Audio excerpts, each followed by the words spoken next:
मानस श्रृंखला में आज का विषय दृष्टिकोण।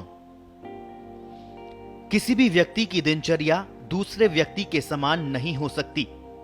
सन्यासी की भी नहीं, छात्रों की भी नहीं। एक ही वातावरण और एक ही अनुशासन में रहते हुए भी हर व्यक्ति के विचारों और कार्यों में कुछ ना कुछ अंतर तो सदा ही बना रहता है। यह अंतर होता है उसके दृष्टिकोण का।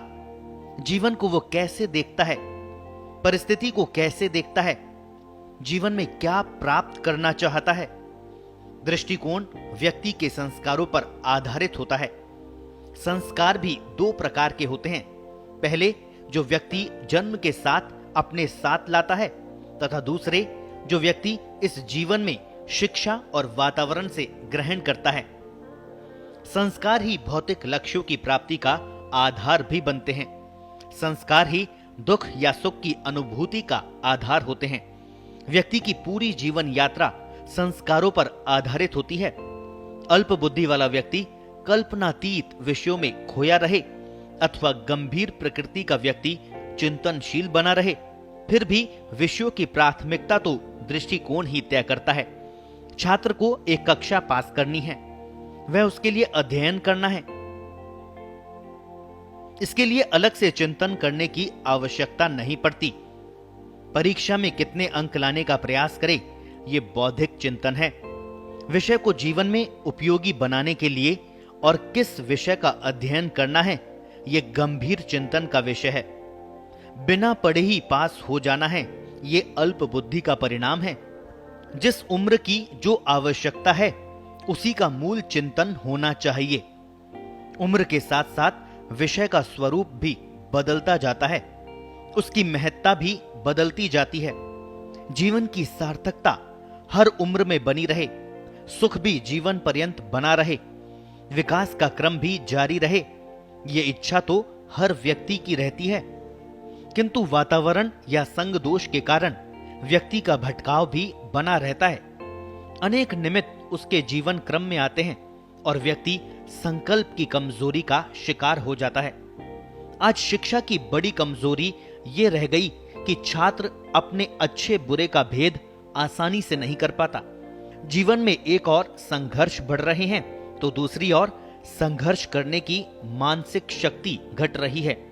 एक छात्र अपने भविष्य को अपनी कक्षा के आगे देख ही नहीं पाता, नहीं अध्यापक छात्र के भावी जीवन के अनुरूप उसे तैयार करता है। किसी भी कारण से जीवन में सुख की कमी हो, इसका दोष तो हमारा ही होगा। यदि हमें उचित वातावरण के अभाव में संस्कार नहीं भी मिले तो इसका आकलन करके इस कमी को पूरा तो करना ही पड़ेगा। इसका विकल्प भी नहीं है। जीवन संग्राम को और कर्म की भूमिका को तो समझना ही पड़ेगा। कर्म को लक्षित भी करना पड़ेगा। कर्म संस्कार में मनोयोग की भूमिका को भी बनाए रखना पड़ेगा। समष्टि भाव भी देना पड़ेगा। सही दृष्टिकोण पैदा करने का यही एक मार्ग है। दृष्टिकोण का संकुचन व्यक्तिवादी सोच के कारण पनपता है। इसी स्वार्थवश व्यक्ति का प्रकृति की ओर ध्यान नहीं जाता। राग द्वेष भी व्यक्ति के सोच को घेरे रहते हैं। मोह उसकी उपलब्धियों के सुख को छोटा करता रहता है। व्यक्ति अपने सुख की ऐसी परिभाषा बनाता है कि उसमें वह प्राय अकेला ही स्वयं को सुखी देखता है। किसी ने उसके सुख में कमी की कि वह प्रतिक्रिया शुरू कर देता है।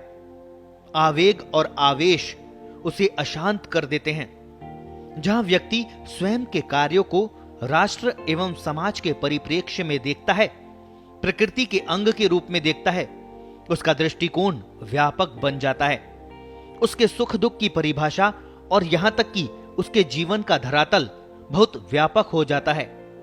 दृष्टिकोण की यह व्यापकता उसके क्षुद्र विचारों को ठहरने नहीं देती, स्वार्थ भाव से ऊपर उठा देती है। व्यक्ति की समाज में एक नई ऊंची भूमिका तय होने लगती है।